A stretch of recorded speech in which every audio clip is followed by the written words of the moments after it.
You're listening to Economics Detective Radio.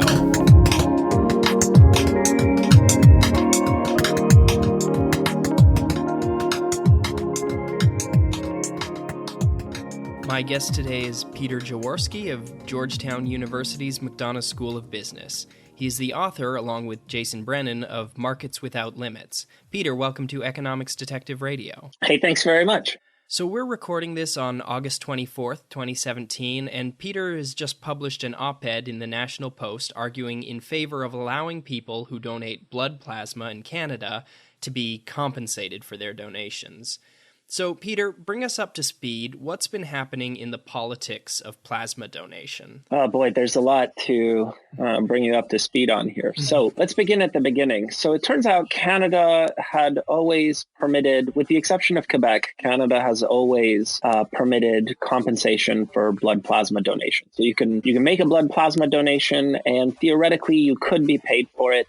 Quebec passed a law, I forget what year, but it's been a while now, saying that you can't be compensated for donating blood plasma. But for all the other provinces and territories, it was legal. And in fact, there was a company called Cangene that compensated people for blood plasma donations in Manitoba, and they were operating for decades, for like 3 decades. So they've been there since the 1980s or something like that. Okay, so fast forward to 2012. In 2012, a private company called Canadian Plasma Services. This is going to get a little bit confusing because the government-run thing that collects blood and plasma in Canada, except for Quebec, is called Canadian Blood Services. So Canadian Blood Services is the public nonprofit company that does it in Canada. Canadian Plasma Services is the private for-profit company. Anyways, they announced their intention to open plasma clinics in Ontario in 2012. And as soon as they did that, then a whole bunch of groups sort of were aggressively opposed to them opening up that clinic. That includes the Canadian Union of Public Employees, the Canadian Health Coalition, the Friends of Medicare, a group that formed called Blood Watch, and so on. I mean, there's this long list of companies that objected to, having this private for-profit company compensate donors for blood plasma. So they came out with a very aggressive campaign, and Ontario in 2014 put together a Voluntary Blood Donations Act, which made compensating plasma donors illegal in Ontario. So that was in 2014. So Canadian Plasma Services, that's a private company again, they said, okay, fine, we won't open up in Ontario. Instead, we'll open in Alberta. And as soon as they said that, the Alberta government passed a Voluntary Blood Donation Act of their own.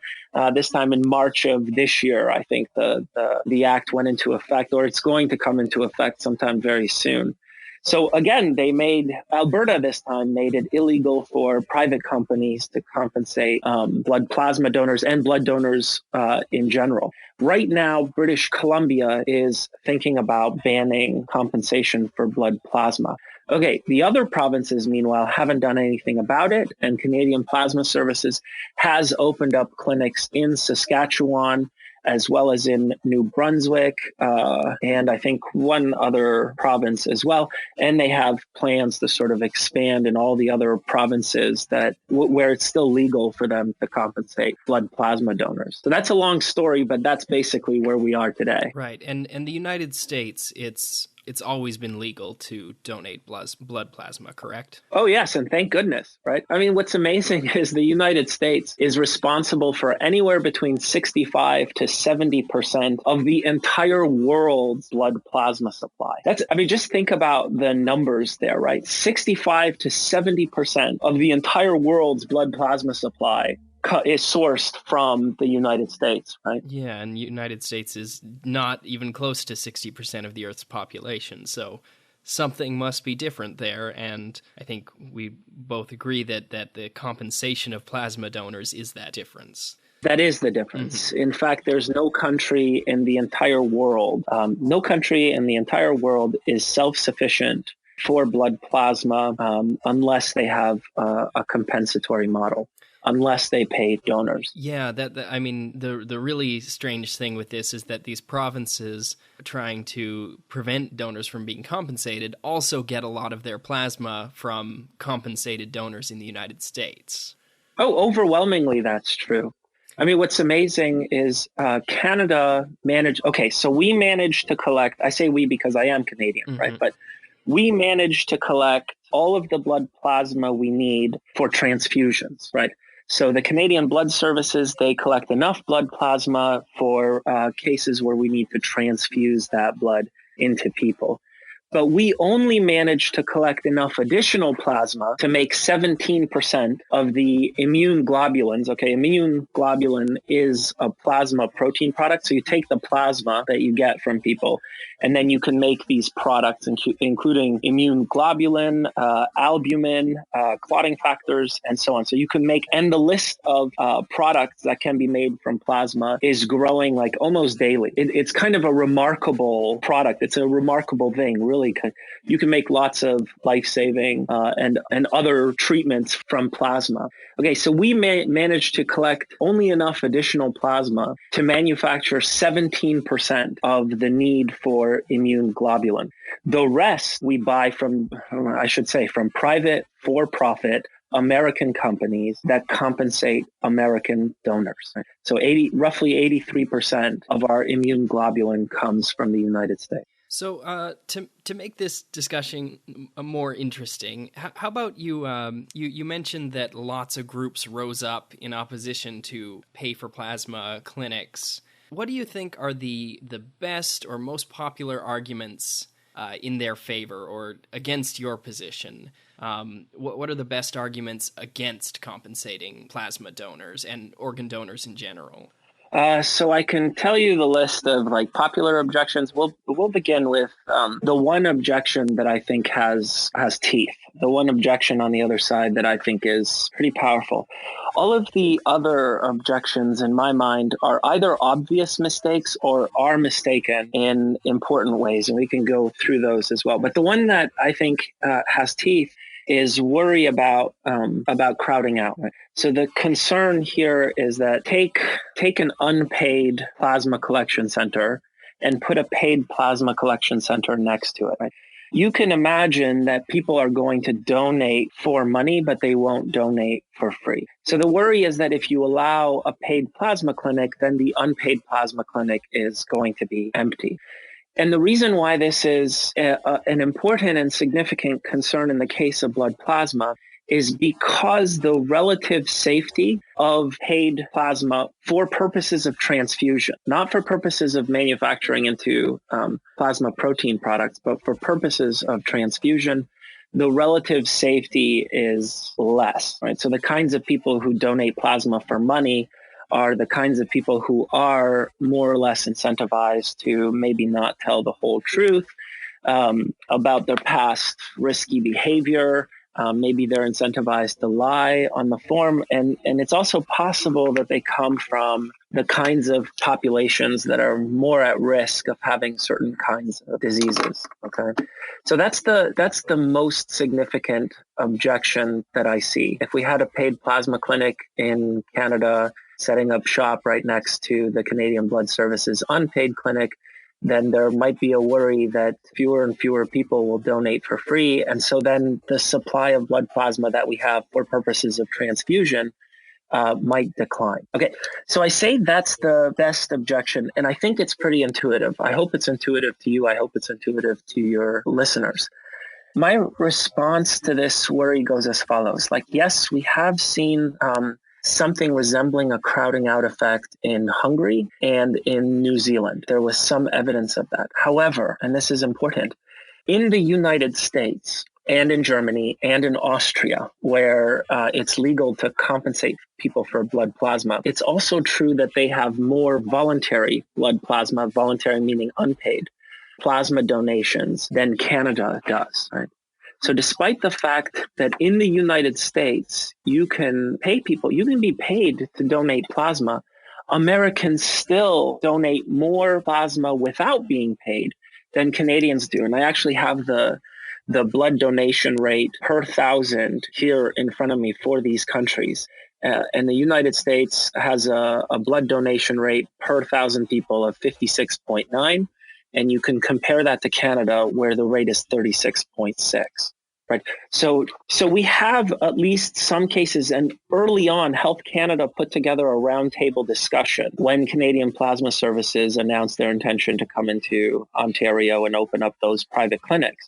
They had a roundtable discussion in 2013, and the findings of that discussion were that it included the finding that it is unlikely that we will see a crowding effect in Canada.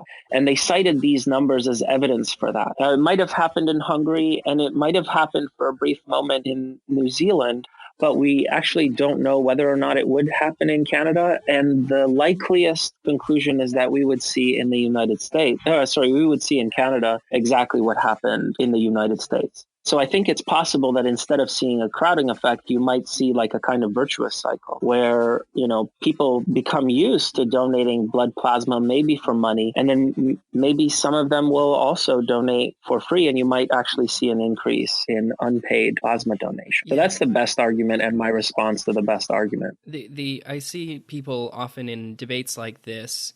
There's a case study of a daycare that started charging a fee or a fine when people pick their kids up late. And the fact that it was now, instead of just being enforced by a norm of picking your kid up on time, now it was so I can pay for extra time, and the payment wasn't that much, and so more people pick their kids up late. And you see that as sort of the example of how sometimes when you take something from, something that you just do because it's a good thing to do and turn it into something that you either get paid for or have to pay for, sometimes there's some odd effects. An economist might say the supply curve has a discontinuity at zero. When you go from $0 to $1, it sort of changes the way people think about supplying, in this case, plasma or doing other things. But that doesn't necessarily mean that at any price we would get less plasma or less blood when we pay people for it than when we don't. Yeah, I mean, more can be said about this. Is the case that you're citing is in Israel, and it was a daycare center in Israel. They introduced a financial disincentive for picking up your kids late. Okay, and actually, Michael Sandel cites it, Deborah Statz cites it. All of the philosophers who put out books talking about the moral limits of markets and how we shouldn't use certain kinds of incentives in certain kinds of cases. They all cite this Israeli daycare center case as a kind of point in their favor. And Jason Brennan, who was my co-author for the book that you mentioned, Markets Without Limits, and we have a response to that, right? One way of interpreting those findings is to say exactly what they say, which is that it changed the nature of what was happening from here's what's morally expected of me. I'm supposed to pick up my kids on time, and it's a real pain for the people who work at the daycare center if I don't show up on time. Okay, so it's interpreted through a moral lens, and then what's appropriate there is feelings of shame,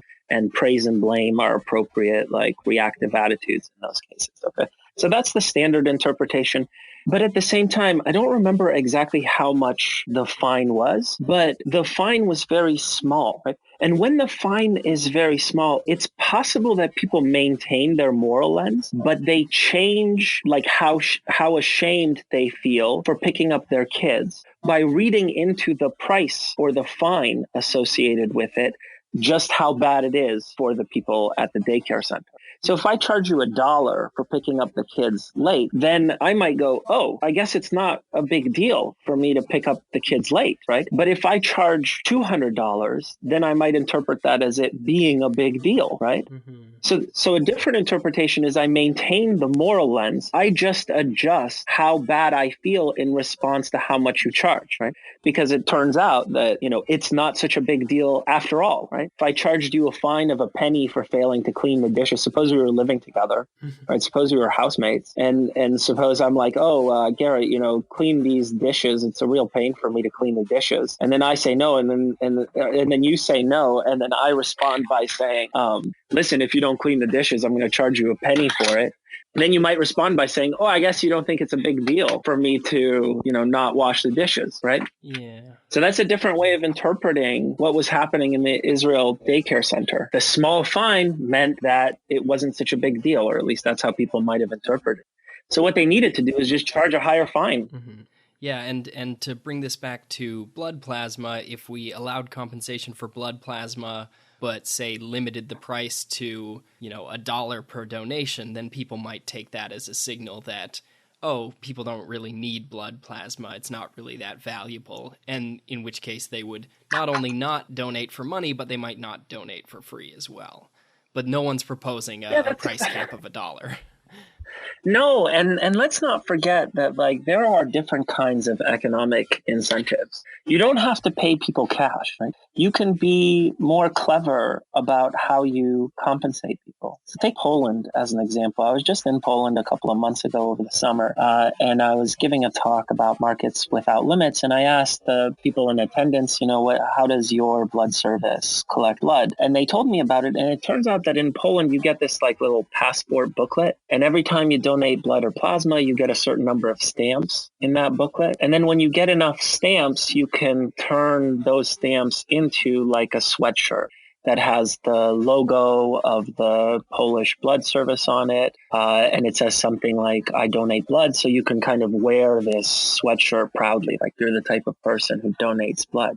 Now, notice that that's an economic incentive. You get a sweatshirt. It's just a specific kind of incentive. It's very carefully crafted. It'll be interesting to see what happens in Poland in terms of the number of people who donate blood with this kind of stamps system versus the kind that they had before. So you can be clever about how you compensate people. You can also make a contribution to, I don't know, the Sick Kids Hospital or something like that in lieu of getting $25 in your own pocket. So you don't have to pay people in cash. You can be smart about how you structure a compensation system and what that compensation actually is to incentivize people who find that, mixing blood and money is gross. So then don't mix blood and money, right? Yeah, you can skip the money step. Yeah, you can also you can be really clever about it. So Canada had this footpath during our 125-year anniversary of Canada being its own separate country. We created this footpath that ranged all across Canada. And the way that part of the way that they funded this path across Canada was by allowing people who donated a certain amount of money to this cause to have their name engraved in a brick, and then that brick was laid down as part of the footpath. Now, notice that too is a form of compensation in a way. You're recognized, you're acknowledged for the donation that you make. That too is a kind of incentive. And when you do something like that, it doesn't trigger the same kinds of ew, we're mixing blood and money. It triggers something else, oh, I'm being recognized for doing something good. And that kind of recognition, I think most people are going to think is appropriate. So what were some of those other objections to compensating donors? There's a list, but let's go with the one that's easiest to knock down. Mm-hmm. So remember, we're talking about plasma protein products, not blood plasma for transfusion. And the groups that I mentioned at the beginning that lined up in opposition to Canadian Plasma Services, all of them, without exception, mentioned safety as a reason not to allow compensation for blood plasma donors at Canadian Plasma Services. Well, it turns out that safety, when it comes to plasma protein products, is not an issue whatsoever, right? Zero. Health Canada themselves have said repeatedly that plasma protein products made from plasma from compensated donors is just as safe as plasma protein products made from from the plasma of unpaid donors, right? So Health Canada has said that. The CEO of Canadian Blood Services, there's a YouTube video that you can look up, a really brief one, it's a minute long, that answers the question of whether or not plasma protein products made from plasma from compensated donors is safe. And he says emphatically, it is categorically untrue that these products made from compensated donors are unsafe. He says they are just as safe as products made from uncompensated donors. Right? So they bring up safety as an issue, but it's not an issue. Canadian Plasma Services is only collecting blood plasma for fractionation for further manufacture into plasma protein products. So safety is entirely off the table, and I'm actually stunned that they bring it up in opposition to this private company. Yeah. And the first thing to do in any sort of political debate is get your facts straight, and you kind of wish everyone would do that, but they don't necessarily. Yeah, it's completely false to say that safety is an issue here, right? Like, we collect the blood plasma, and even if people like the technological improvements have been so significant in our ability to test that plasma, right? So that's one. The way that we test the plasma is so much superior to the way it was in like the 1990s and the 1980s. Then we like chill the blood plasma. We use temperature to kill certain viruses and bacteria.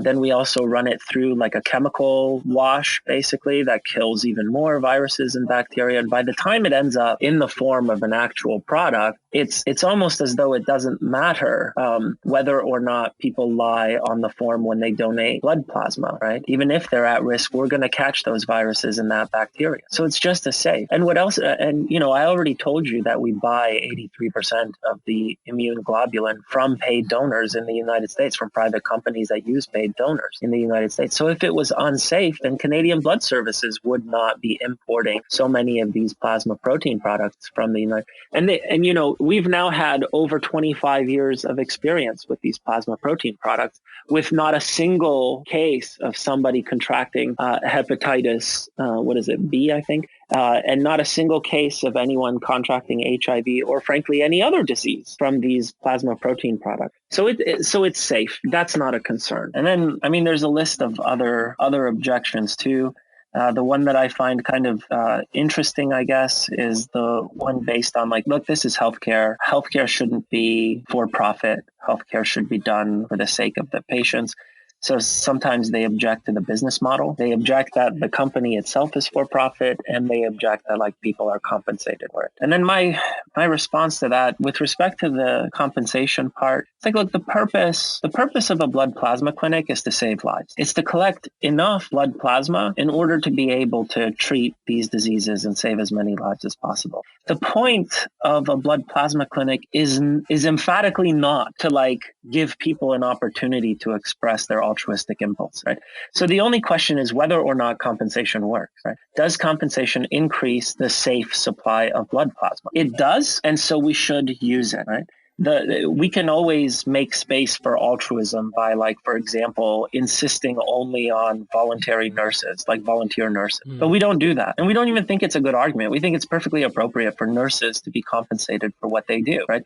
We also think it's perfectly appropriate for doctors to be paid a salary for what they do. In fact, we think everybody surrounding blood plasma donation should get paid. We only look askance at the guy or the gal whose blood plasma it is, who gets a measly $25 for donating their own blood plasma. I think that's weird. I find that uncompelling. As for the for-profit model, all that matters again is that we save as many lives as possible. And if for-profit healthcare outfits manage to do that, then we should go for the for-profit kind rather than the not-for-profit kind. Right? I just see this as a simple, look, saving lives is more important than avoiding having people do it for the sake of profit rather than out of the kindness of their hearts. Yeah. So that's the for-profit and compensation point. So we've talked a lot about what's going on with blood plasma in Canada, but you've also written and spoken about bone marrow in the United States.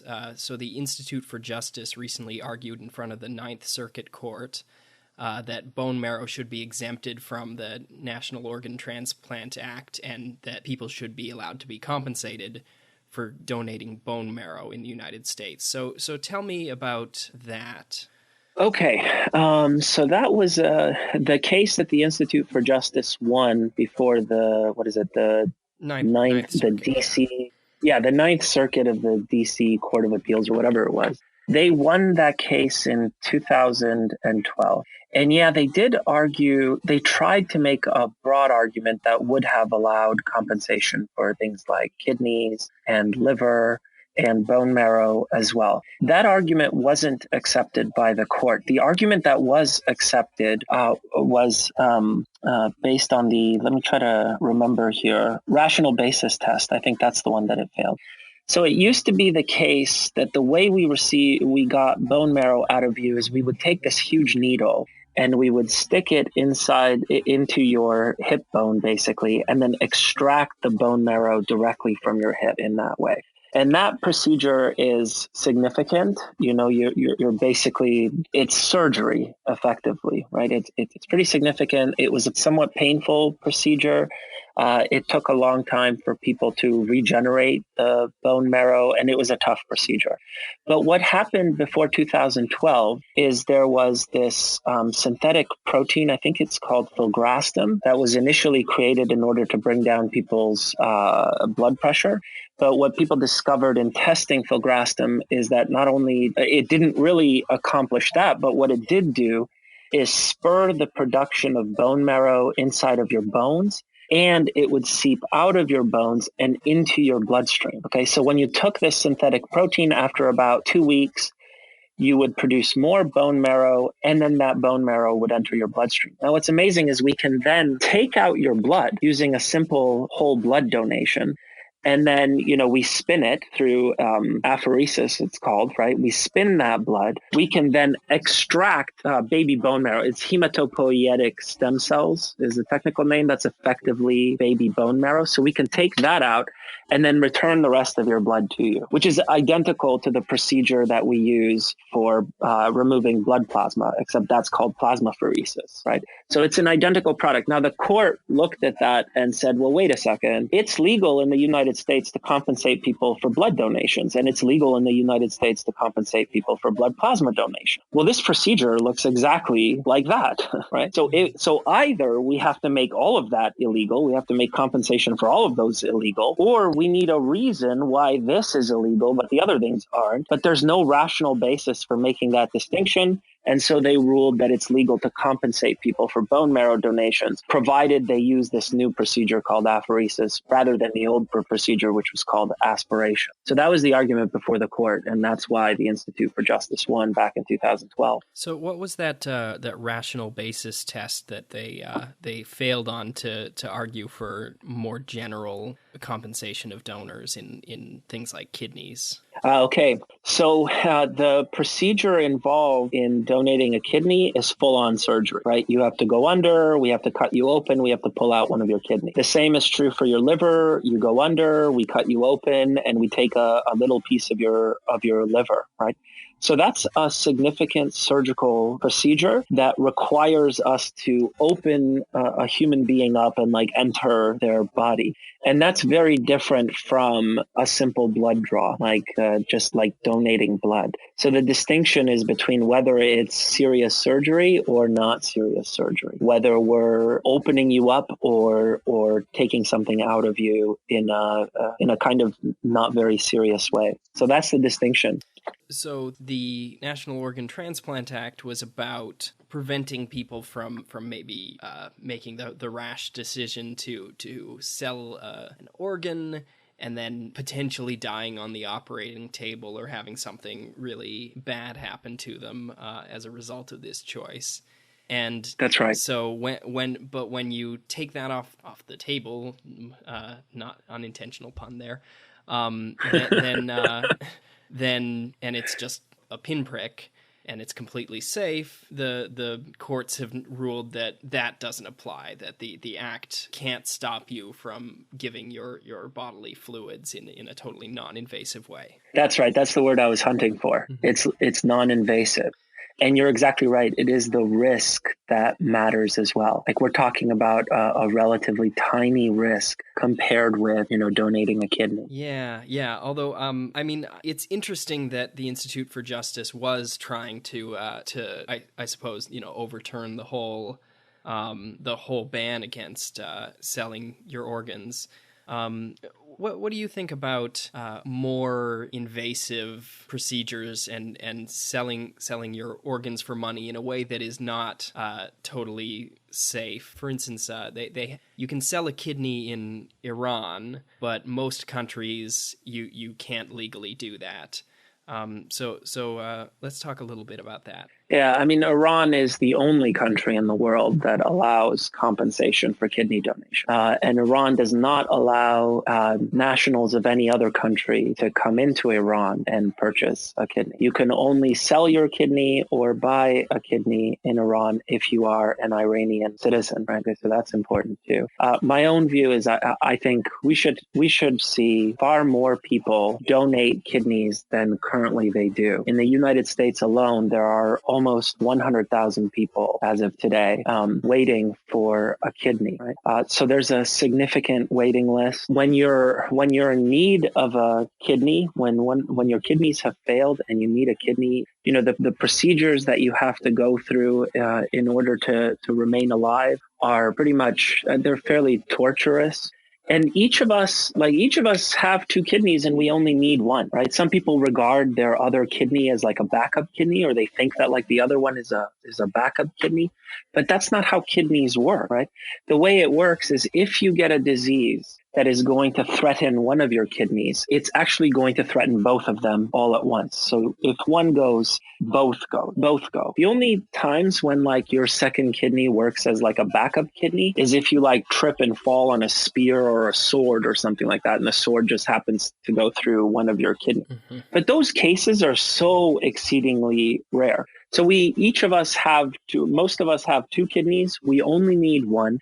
And then in terms of the dangerousness of the procedure, yes, it's definitely more risky than donating blood, to be sure, right? But let's not overstate how risky it is. I've seen data that suggests, I mean, most of us have driven about 200 miles in a car, right? Mm-hmm. Well, the risks of donating your kidney are roughly comparable to the risk of driving 200 miles in a car. Your odds of something bad happening are about the same, right? So those are the risks. We have an incredible shortage of kidney donors, and we really need to get those numbers up. I'd encourage your listeners to get on the list to see if they can donate a kidney or bone marrow too, for that matter. And you should be donating blood and blood plasma as well. I do.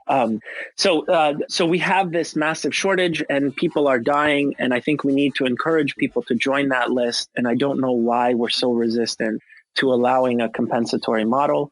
Economists have estimated that it would cost about $80,000 for we would need to price a kidney. We would need to offer about $80,000 in order to eliminate the waiting list in the United States. Yeah, it's the interesting thing. Like when I was reading up on this, is that the National Organ Transplant Act, or Noda, that makes it illegal to sell human organs, it was only passed in 1984. You know, I would have maybe thought, you know, my prior would have been that this is sort of a law passed down from time immemorial, but of course we could only transplant organs fairly recently in human history. So I suppose it makes sense that this would be something recent. But the bill was passed after a Virginia businessman named H. Barry Jacobs announced a plan to buy and sell human organs on the market. So, you know, there was this need for more kidneys and livers and things.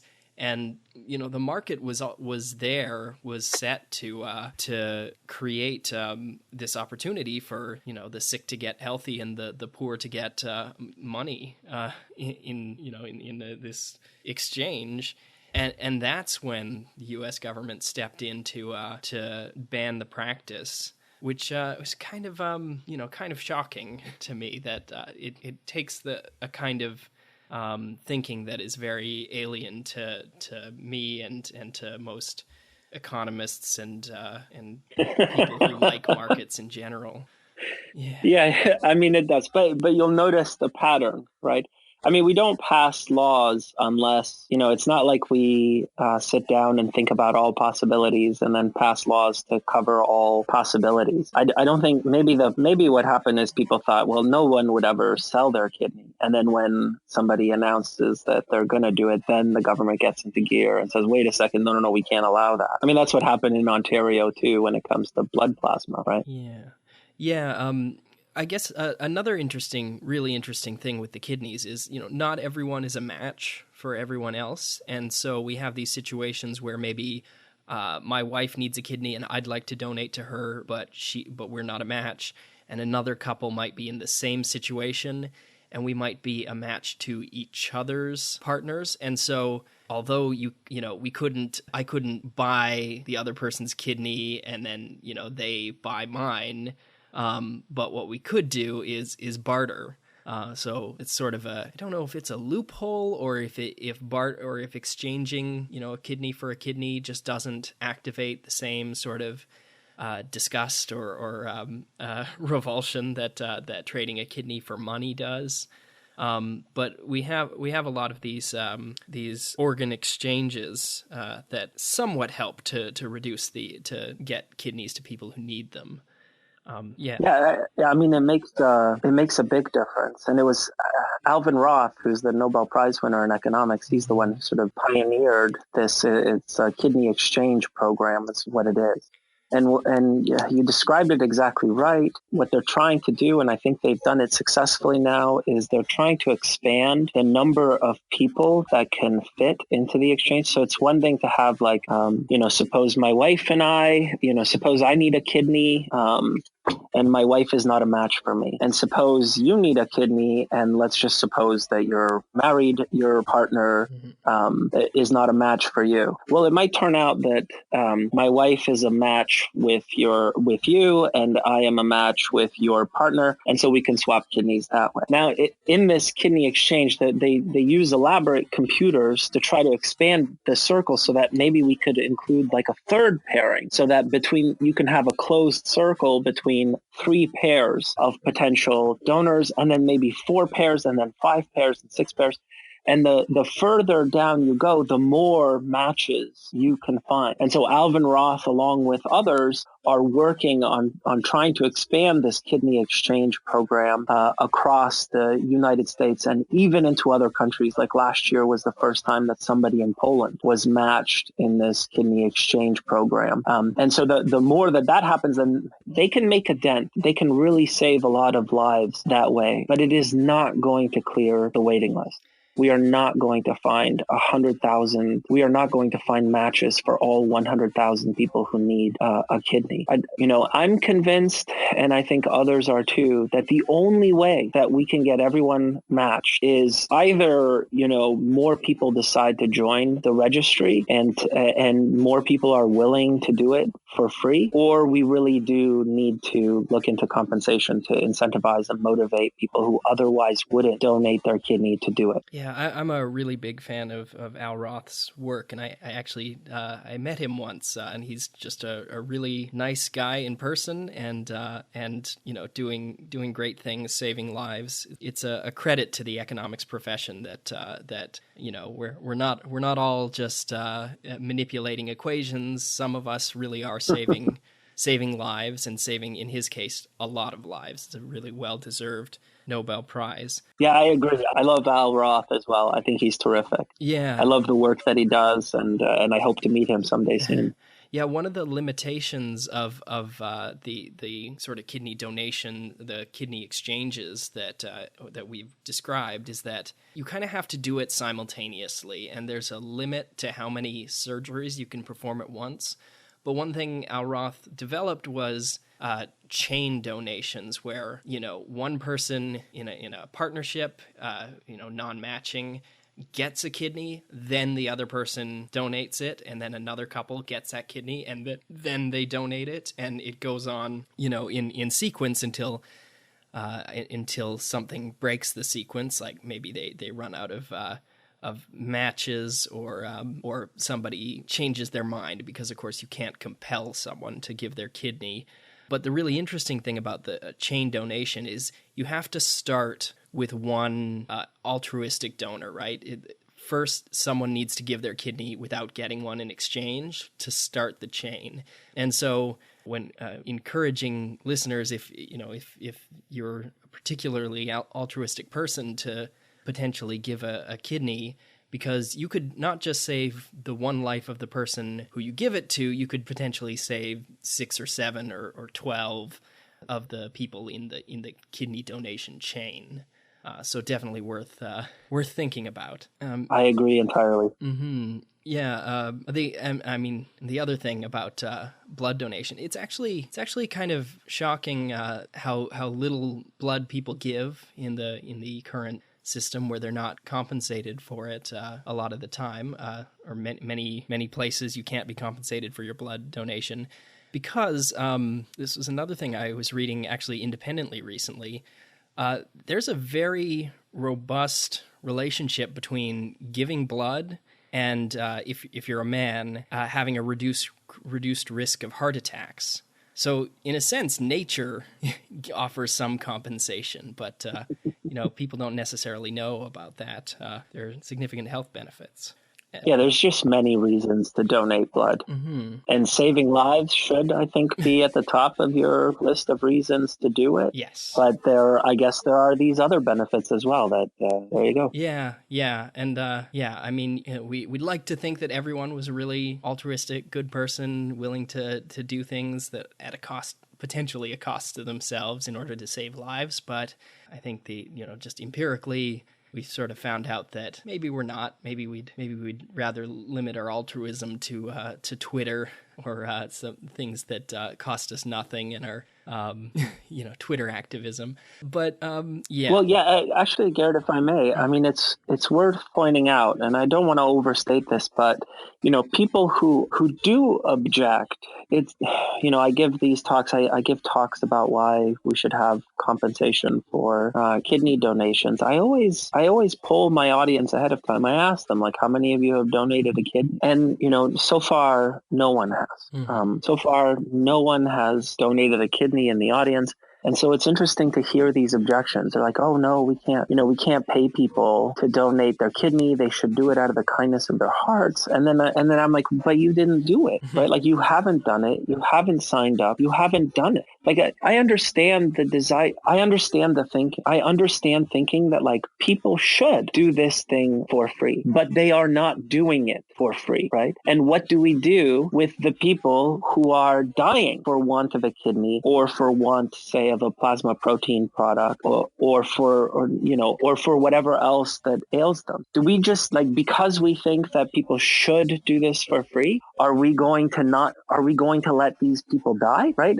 It may be true that people should do it out of the kindness of their hearts, but saving lives is more important than us thinking that these people should do it for free.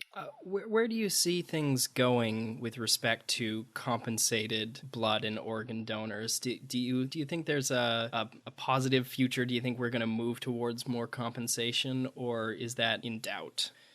Well, my nature is to be optimistic in general, and at least in this case, I have quite a bit of evidence that I'm right. So the bone marrow case, back to the bone marrow, the Institute for Justice won in 2012.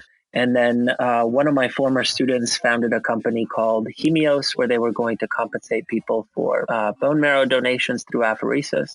And then the Department of Health and Human Services announced that they were going to change the rule to make it illegal. They have the right to change the regulation. That's one of their powers. So they were just going to say that bone marrow, regardless of how its source, counts as an organ for purposes of interpreting the National Organ Transplantation Act.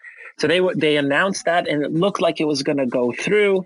My student got in touch with me. I got on board. I started trying to stop them from doing that. And then we won. Just August 1st is when the Department of Health and Human Services withdrew the proposed change in the rules. So bone marrow is legal to compensate people for bone marrow. So we won that fight. I think the case in Canada with respect to blood plasma, I think we're going to win that one too. I said there were all these groups that lined up in opposition to this private clinic, and I've hunted around to see if there was any like public support for compensation in blood plasma. There was none. So it was just this one-sided debate. And I think over the next couple of months, it's going to be a two-sided debate. Like I published that article in the National Post. I'm trying to place other opinion pieces. I'm trying to recruit others to get involved in this fight in Canada. And I really think we're going to win. in part it's because the arguments on our side, I think, are overwhelmingly good, and I think we can save more lives doing it. So I'm optimistic about those two things. I don't know. I'm hopeful that we'll see a paid donor model in kidneys and liver sometime soon. I'm less optimistic about that, but there's a growing chorus of voices saying, like, we can't just let people die. We've got to try something to save as many lives as possible. And economists have economists in general are in favor of this, are in favor of a compensatory model. There's now a growing number of philosophers who are on board with this as well, right? And that, in a way, is surprising, right? But philosophers are really good at analyzing arguments, and I think they're seeing that the case for compensating donors is very strong. And I think more and more people, I hope, are going to become okay with it, and then maybe we can experiment with a compensation model in a country outside of Iran as well. That's the hope. Yeah, it seems like all we have to do is push the Overton window such that it becomes, it's something that's in people's awareness, this debate, this conflict between, wanting to save lives and this odd, strange prohibition we have on doing it for cash. But I think the support for those laws mostly comes out of people just never having considered an alternative. And it's great what you're doing, just putting that argument in places where people can see it. And I'm fairly confident that a lot of people, once it's suggested to them, once they realize that there's a difference of opinion, will come around to the pro-market side. Yeah, or even if it doesn't result in being pro-market, at least being pro-compensation in these cases, right? Mm-hmm. Because in Canada, for example, even though those laws against compensating donors for blood plasma were passed, those are directed specifically at private companies. It's still legal for Canadian Blood Services to change their minds and offer compensation in Ontario, Alberta, and I think in Quebec as well. So I would be okay.